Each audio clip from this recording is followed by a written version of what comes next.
개인 투자자에게도 공평하게 제공되는 IR 정보, 노다지 IR 노트. 고정 댓글을 타고 오세요. 참 인간이 재밌는 게 전조가 전혀 없고 그렇기 때문에 예측하지 못해서 생기는 것들은 심지어 좋은 이벤트인데도 싫잖아요. 그거 있더라고요. 예를 들어서 어떤 남자친구가 여자친구 놀래켜준다고 집 앞에 갑자기 찾아가고 그 여자들이 제일 싫어한다면서요. 난 화장도 진짜? 안 했고 나갈 준비하면 1시간 반 걸리는데 제가 옛날에 그랬다가 저라고 아니었겠습니까? 진짜 욕을 바가지로 쳐먹었죠. 그러니까 이게 쳐먹었죠. 좋은 거는 아니고 근데 그것도 살짝 흘리는 거는 괜찮겠네요. 예고편이 필요한. 참 재밌는 게 그런다고 해서 모든 걸 스케줄대로 살면 인생이 무료해지지. 그러니까 이게 되게 재밌는 게요. 예. 우리가 얼마나 좁은 길을 살아가고 있냐면 예. 모든 게 예측 불가능성이 이런 게 있으면 사소한 것들만 쌓여도 우리는 되게 힘들어져요. 네. 그런데 너무 모든 것이 예측 가능해. 그럼 인생이 재미가 없다는 게 무슨 뜻이냐? 설레이질 않아요. 자, 생각해 보세요. 게임할 때 왜 우리가 재밌다고 생각하느냐면요.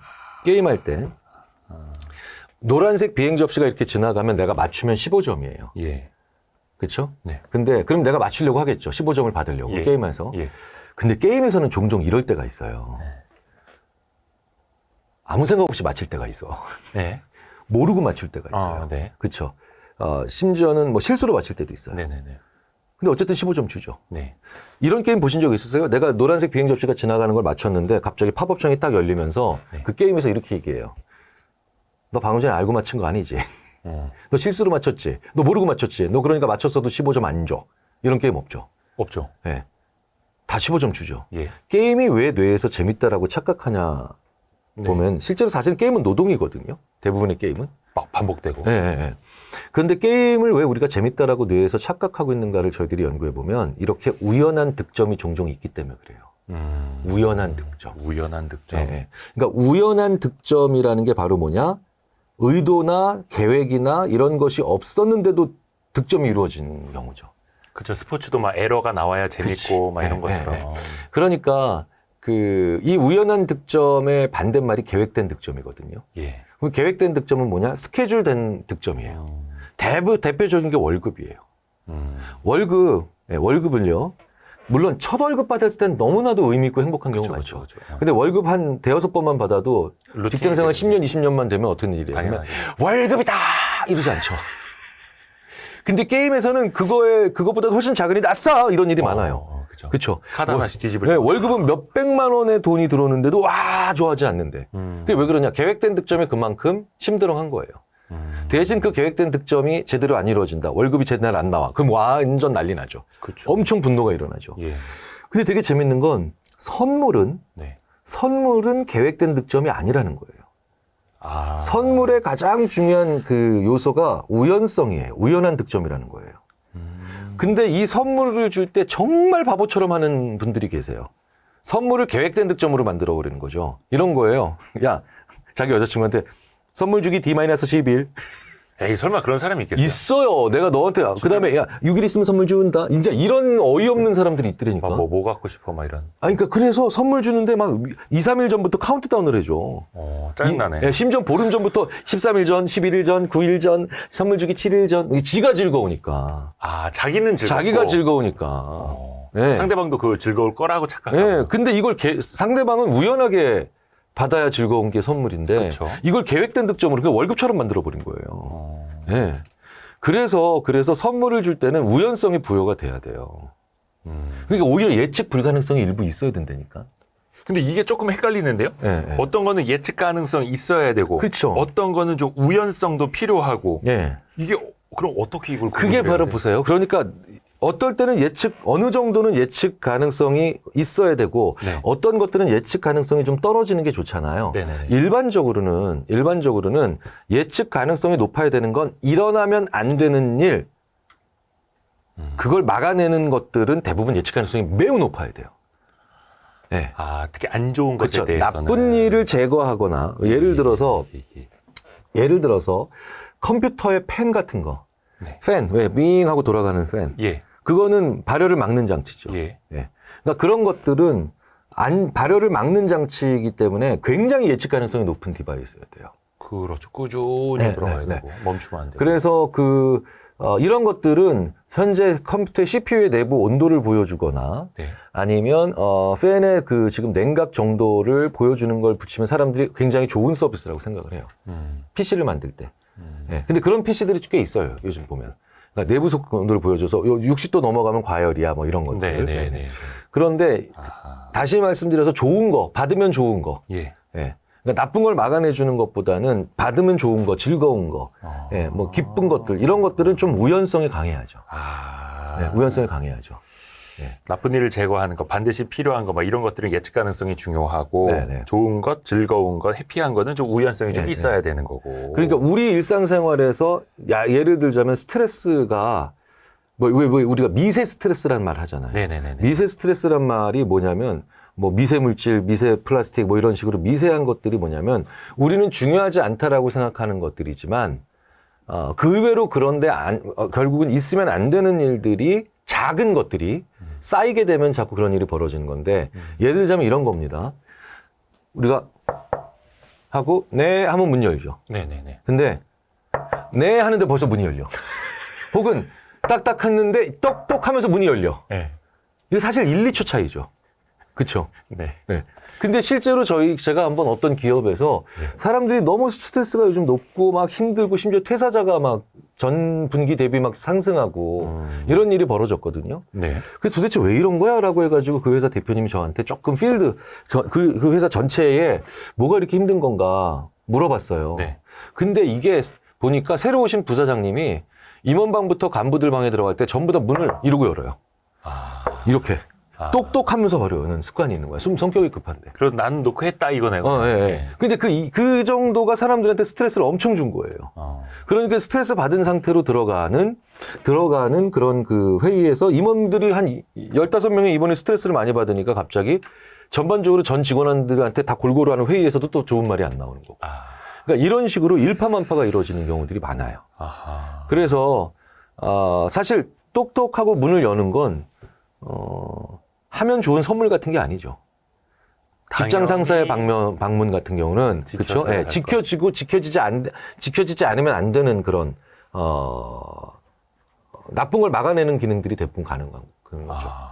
그러니까 무례함을 혹은 불편함을 막아내는 그런 시간, 매너 이런 것들이 아주 사소한 거라고 해도 최고위급 리더들에 의해서 저질러지고 있지 않느냐. 이런 걸 한번 봐라. 라고 제가 그때 이제 저도 그러면서 그 이후로 다른 기업을 자문할 때도 설명을 드리거든요. 그러니까 실제로 제가 그래서 아닌지 그런지라고 해서 그 부사장님이 잠시 해외에 나가서 해외 법인을 돌아다니는 기간 동안에 사람들을 봤어요. 아예 진짜 구내 식당에서 나오는 타액의 호르몬 양의 스트레스 분비물 자체가 달라. 오, 그래요? 예. 그 보스 한 명 없는 그쵸. 그 기간에. 그러니까 사실 부사장님이니까 사장님 바로 밑에 있는 분인데 거의 실질적인 보스죠. 근데 그분이 물론 그렇다고 해서 다른 요인들도 있을 것 같잖아요. 그럼 실제로 그래서 심지어 실험 연구를 한번 해본 적도 있어요. 부사장님이랑 똑같은 방식으로 문을 여는 다른 사람이. 다른 사람을 한번 한 3일 동안 돌아다니게 한 거예요. 근데 3일 정도 하고 그만뒀어요. 그분이 욕을 너무 세게 먹어가지고. 어떤 식으로 욕 먹었는지 아세요? 왜요? 어떤 전무님이 그분도 전무님이었는데 저희가 이제 협조를 해서 근데 그 전무님한테 악역을 한 일주일만 해달라라고 했는데 그 전무님이 3일 만에 저한테 오셔가지고 교수님 너 더 이상 못하겠어요. 그랬더니 왜요? 그랬더니 친한 상무 하나가 갑자기 나한테 욕까지는 아닌데 자기랑 친한 상무니까 전무가 형 동생처럼 지내는 경우가 많잖아요. 아 진짜 형까지 왜 이래? 순간적으로 자기한테 이 똑똑하면서 문을 바로 열었더니 그래서 부사장이 살아 돌아온 것 같은 다시 돌아온 것 같은 느낌으로 그냥 급격히 회기를 하는 경우도 있죠. 신기합니다. 그러니까 그만큼 제가 이 말씀을 왜 드리냐면 이런 무언가가 누적돼서 안 좋은 결과가 일어나면 큰 변화를 만들어서 풀 생각을 하지 마시고 작은 것들이 쌓여서 이런 결과가 일어났다라고 생각을 하시는 것이 좋기 때문에 자꾸 이런 말씀을 드리는 겁니다. 아니 그래서 방금 이제 미세 스트레스라는 표현을 좀 해주셨는데 책 제목도 미세 스트레스고 저도 이거 사실 미세 스트레스라는 표현 자체를 처음 들어봤거든요. 스트레스면 스트레스지. 그 스트레스 자체라는 게 어떻게 보면 이제 나한테 뭔가 압력으로 들어오는 거잖아요. 이게 뭐가 다를까? 어떤 차이예요? 이 미세 스트레스라는 말을 다시 또 바꾸잖아요. 예. 바꾸면 작은 습관의 힘이 얼마나 무섭기도 하고 강력하기도 한가를 보여주는 거죠. 그러니까 뭐냐면 대부분의 경우 우리가 큰 질병을 앓잖아요. 네. 큰 질병을 앓으면 굉장히 큰 원인이 있었다라고 생각을 해요. 큰 질병은 큰 원인이라고 생각을 합니다. 네네. 근데 의사 선생님들이랑 아무리 저희가 세미나를 해봐도 그 큰 질병은 대부분 작은 나쁜 습관들의 오랜 기간의 누적으로 인해 생기는 거예요. 네네. 그러니까 왜 그거 있잖아요. 여기 이제 이건 커피가 아니고 티지만 여기에 이제 설탕 하나를 늘 넣어 먹는 습관은 임계점이 오기 전까지는 그 사람의 체내에 축적된 당분의 양에서 거의 영향을 안 미치다가 어느 날 갑자기 당뇨, 뭐 혹은 뭐 아니면 뭐 특정한 질병 이런 식으로 판정이 나오게 되죠. 네. 그러니까 마치 그 미세먼지가 오랜 시간 쌓이게 되면 폐에 안 좋은 네. 것처럼. 그러니까 트레스홀드 역치 수준을 넘어서는 순간에 땅 하고 터지는 건데 네. 그 전까지는 대부분 소리 소문 없죠. 왜냐면 우리 신체가 모든 영역에서 트레스홀드 즉 역치라는 걸 가지고 있는데 네네. 그거 전까지는 신호를 안 줘요. 그렇죠. 좀 줬으면 좋겠는데 그러면 우리 몸이 다 센서여야 돼요. 자, 밥을 먹을 때도 그렇죠. 밥을 먹을 때도 우리가 배고파라고 이제 구내식당에서 밥을 먹습니다. 첫 번째 숟가락, 두 번째 숟가락 이럴 때 우리 위가 계산하지 않아요. 지금 위가 자 지금 위에 지금 8%가 찼어. 두 번째 숟가락을 해서 11%가 찼고 14%가 찼어. 이렇게 얘기 안 하죠. 안 알려주죠. 예. 그냥 거의 느낌 없이 먹다가 어느 순간 딱 되면 배불러. 이게 트레스홀드를 넘어온 거예요. 트레스홀드를. 만약에 8%, 11%, 14% 위가 다 차가고 있다는 것까지도 뇌가 느낄 수 있도록 위가 정보를 주려면 그만큼 센서가 더 많이 필요하죠. 그럼 피곤하죠. 그렇죠. 피곤하죠. 피곤하죠. 고장도 더 잘 날걸요? 왜겠어요? 왜 비싼 자동차일수록 고장이 잘 나요? 정교한 센서가 많이 붙어 있기 때문이죠. 네. 그래서 고급차일수록 고장이 그런 자질구레한 고장이 많잖아요. 네. 경운기는 고장이 안 납니다. 돌아가기만 하면 되니까. 네, 도도도하고 돌아가기만 하면 되니까. 그리고 왜 부속이 적은 자동차, 네. 그러니까 소위 말하는 그런 센서가 많지 않은 자동차일수록 오히려 고장이 적죠. 잔고장이 없다. 잔고장이 없는 게 그런 얘기죠. 잔고장이 없다는 게 다시 말씀드려서 심플하다는 거예요. 디바이스 자체가. 네, 그러니까 우리 신체가 그런 것까지 모두 다 하면 오히려 고장이 잘 나니까 적절한 수준에서 타협한 게 바로 뭐냐? 대부분 그게 위든 우리의 뇌든 간이든 어디든 트레스홀드가 있는 거예요. 그 전까지는 거의 못 느껴요. 그러니까 이거는 목적 자체가 그렇게 될 수밖에 없는 목적이 있었던 거죠. 문제는 그렇기 때문에 우리의 트레스홀드가 여기까지기 때문에 이렇게 작게 쌓이는 스트레스가 얼마나 위험한 건지를 모르는 거 가는 거예요. 그러네요. 네. 그런 사소한 침입, 그러니까 조금 더 문을 그렇게 훅 여는 것 같은 그런 침입감, 아니면 존중받지 못하는 그런 말투, 뭐 이런 것들이 있죠. 네. 그러니까 특히 이런 게 어디서 많이 일어나는 줄 아세요? 어디서요? 가깝고 친밀한 관계에서 더 많이 일어나요. 오히려 친밀한 관계죠. 네. 왜냐하면 편하니까. 편하니까. 그러니까 제가 제 아내에게 한번 준엄하게 경고를 받은 적이 있어요. 근데 사실 생각해보면 너무 고마워. 왜냐면 그게 오기 전에, 터지기 전에 저한테 얘기를 해줬기 때문에. 왜냐면 제가 이제, 제 아내가 약간 좀, 뭐라 그럴까요? 저랑은 스타일이 어떤 면에서 다르냐면, 약간, 뭐라 그럴까? 좀 자유분방한 스타일이에요. 그러니까 난 내가 하고 싶은 일을 하고 사는 스타일이고, 저는 약간 뭐냐면 심리학자이다 보니까 좀 타인의 존재를 좀 많이 의식하는 그런 스타일이죠. 그러니까 저는 오히려 그래서 저와 달리 좀 자기 취향대로 사는 경향이 있는 제 아내를 보면서 약간 대리만족도 느끼죠. 대리만족 된다는 것도 좀 느껴요. 확실히. 근데, 물론 또 제 아내는, 이렇게 늘 좀 루틴한 것도 좀 안정감 있게 하는 저 같은 사람이 있으니까 조금 더 안정감이 있어 자기는 하고 싶은 대로 더 하고 살 수 있다고. 근데 이제 이런 경우는 이제 비슷한 게 아니라 좀 다르기 때문에 오히려 또 이제 그런 재미가 있는 부분인데. 근데 되게 재밌는 건, 근데 저는 별 생각 없이 그래서, 우리 예전에 그런 뭐 불량주부 뭐 이런 드라마가 있었죠. 그래서, 우리 불량주부 오늘은 뭐 하셨어? 불량주부. 네. 야, 이거 근데 저는 약간 가정에서 애칭으로 쓰는 말이었는데, 어느 날 갑자기, 불량주부 오늘은 밥이 맛있게 됐네? 이랬더니 갑자기 숟가락 딱 내렸더니, 순간적으로 제가 이걸 숟가락을 놨는데 이거 아니다. 이 사람이 그릇을 던질 수도 있겠구나라는 생각이 들었어요. 위협감. 예, 예, 예. 잘 넘겨주더라고요. 물론. 예, 물론 제 아내가 그 순간을 넘겨서 예, 저한테 뭐 집어던지진 않았어요. 근데 이게 임계점에 온 거예요. 임계점에 온 거죠. 거의 온 거예요. 또 이제 교수님이 눈치 빠르게 또 이제. 예, 그래서 앞으로 한 번만 그 얘기 해봐. 더 해봐. 그러니까 이게 몇 년 동안 그 불량주부라는 드라마가 이제 히트한 것도 상당히 몇 년 전, 한참 전이잖아요. 그 후로 불량주부 할 때 0.02점짜리, 0.03점짜리 이런 기분 쌓이다가. 나쁨이 쌓인 거예요. 근데 왜 본인이 대응을 못 해요? 불량주부라고 했다고 판 엎을 수는 없잖아요. 그땐 그 드라마가 있었을 때니까. 그러니까 그 드라마에서 또 예쁜 주인공들도 나오고 이랬으니까 그냥 그런가 보다 하고 쌓였는데 어느 순간 본말은 전도되고 0.02점짜리 스트레스가 0.6, 1.3 뭐 이런 식으로 계속 조금 더 쌓였는데 어느 날 갑자기 제가 한 5.4짜리 이제 스트레스를 던진 거죠. 예, 그러니까 이제 갑자기 5.4가 지금까지 0.1부터 막 쭉 쌓여왔던 한 20 위에 이 5점짜리 스트레스 딱 해서 55점을 넘으니까 뭐예요? 4분의 1 선 트레스홀드를 넘어버린 거죠. 역지점을. 어떻게 보면 그게 더 위험한 거네요. 모르니까. 그렇죠. 신호가 별로 네, 없으니까. 네. 그래서 또 왜 그래? 그러니까 저도 그런 경우 있거든요. 아니, 난 분명히 지난달에도 그 별명을 불렀고. 맞아요. 1년 전에도 나 그 별명 분명히 불렀는데 어느 날 갑자기 획 돌아지는 거여서. 그렇죠. 네, 네. 왜 그러지? 이해를 못해. 그게 미세 스트레스네. 저는 같은 과에서 30년 동안 강원도 출신 친구한테 감자라고 친구들이 불렀거든요. 예. 감자. 그러니까 그냥 아무 생각 없이 그냥 강원도 출신이니까 막 그냥 기본적으로 술 취하면 포테이토 막 이렇게 부르고 막.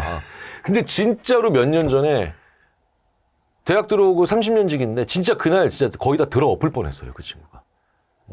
나 너희들 의절할 거라고 진짜. 근데 또 친구들이 이해 못 하는 거죠. 쟤 왜 저래 갑자기? 왜 저러냐고. 왜 저러냐고. 그거구나. 예, 예, 예. 그러니까 그게 그래서 특히 우리나라 문화는 조금 정도 많고 살갑고 그리고 이 대화량도 많기 때문에 진짜 조심해야 돼요. 야, 그러네. 이 미세 스트레스가 오히려 반대로 네. 의외로 많지 않은 사회가 있어요. 의외로 많지 않은 네. 사회요? 그게 일본이에요. 일본이요? 예, 워낙에 예측 가능하게 만들어 놓은. 그래요? 예. 근데 재밌는 건 일본 사회는 왜냐면 다들 할 때 이렇게 문 열어주고 그다음에 닫고 서로 지킬 걸 잘 지키죠. 일본은 그러니까 상대방 눈치 엄청 보잖아요. 그쵸, 상대방 예, 싫어하는 거 예, 절대 안 예. 하려고 하고 막. 근데 문제는 그래서 일본 사회는 외로움이 제일 큰 문제고 한국 사회는 스트레스가 굉장히 많은 사회죠. 너무 막 넘나들고. 되게 재밌는 건 그래서 요즘 그 일본 연구자들과 막 이런 연구도 많이 해요. 보통 이제 왜 우리가 짠 거를 많이 먹을 때 네네. 요게 뇌가 이제 스트레스를 많이 받을 때 짠 거를 많이 이제 좋아하게 만들거든요. 네. 근데 이제 외로움을 많이 느낄 땐 단 거를 좀 자꾸 좋아하게 만들어요. 예, 그래서 새벽에 막 야식 배달 시켰는데 마라탕에 막 그다음에 딸기 주스 이건 얼마나 이제 최악이지 막 이거 스트레스 엄청 받고 외로운 사람이야. 단짠. 네. 이것도 약간 그런 데서 오는 게 있는 거예요? 네네. 이게 그것만 가지고 설명할 수는 없겠지만 기본적으로 평균적으로 보면 외로움이 단맛 그다음에 스트레스가 짠맛과 관이 연결이 돼 있어요. 내가 평상시보다 좀 짜게 먹는다. 예. 내가 좀 스트레스를 받는구나. 내가 왜 이렇게 평상시보다 이렇게 단 게 땡기지? 라고 하면은 뭐 그냥 신체적인 상태도 보셔야 되지만 약간은 그 외로움인가 뭐 이런 것도 한 번씩 되돌아볼 수 있는 좋은 그런 단서가 되죠. 뭔가 이제 자극적인 걸 나도 모르게 찾게 되고. 네. 근데 한국은 확실히 스트레스는 다른 나라보다 많을 수밖에 없어요. 많죠. 왜냐면 기본적으로 많은 사람들이 상대적으로 좁은 면적에서 게다가 주인공 의식도 강하고 주체성이 높으니까 그러니까 이런 작은 스트레스를 쌓아가기가 많고 그런 여지를 잘 안 만들어 놓는 일본 사회 같은 경우는 굉장히 외로움의 문제가 심각한 그런 사회가 되죠. 사실 한국 사람들은 외롭다보다는 심심하다가 더 많지 외로움은 사실은 의외로 그렇게까지 한국 사회에서는 아직까지는 아주 심각한 문제는 아니라고 봅니다. 물론 문제가 되고 있는 영역들이나 분들은 존재하죠. 네. 외로운 분들은. 근데 스트레스와 외로움을 좀 구분을 하셔야 돼요. 스트레스과 외로움이요. 그러니까 이 스트레스는 접촉하고 있기 때문에 나오는 거고요. 네. 누군가를. 예. 외로움은 해야 되는 접촉을 못하고 있기 때문에 나오는 게 외로움이거든요. 이제 굉장히 오랫동안 이 스트레스와 외로움을 저희가 구분을 어떻게 해야 되는가? 라고 고민을 해왔는데 네. 어쨌든 근본적으로 여전히도 이제 학문적으로도 우리가 논의할 상황이지만 스트레스는 우리 사회가 많은 접촉을 하고 있기 때문에 나오는 거고요. 네. 그러니까 미세한 스트레스가 많다라고 하는 건 사람들과 사람들이 너무너무 서로 다 다르고 다르고 개인차가 존재할 수밖에 없는데 네. 그러니까 미세하게 우리는 나와 안 맞는 사람들 그리고 나한테 내 예상과는 다른 행동을 하는 사람들이 존재한다는 거예요.